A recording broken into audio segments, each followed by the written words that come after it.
Good day mga kalapatids, Merry Christmas po sa ating lahat. Magandang umaga.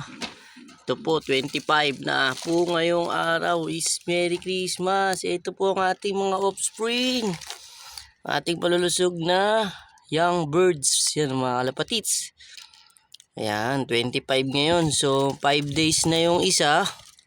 Dahil napisa siya nung 20. Yung isa is 4 days dahil napisa nung 21. So ayan 4 days at 5 days old mga kalapatids. Pinainom natin yung breeder ng vitamins, Victory, Power Pills at Calcium mga kalapatids, para hindi sila malaspag sa pagsusubo. Painumin natin din yung inakay mga kalapatids, siyempre ng calcium. Pwede na yan dahil bumubuka na yung bibig nila. At power pills mga kalapatids. Tara, let's go. Ayan na sila Yun nga mga kalapatids, napainom na natin sila ng vitamins. Bukas is agka-6 na araw na po. So sisingsingan na natin sila bukas.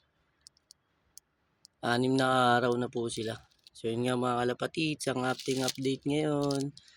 Ayan Merry Christmas po sa ating lahat. God bless you all. Peace out.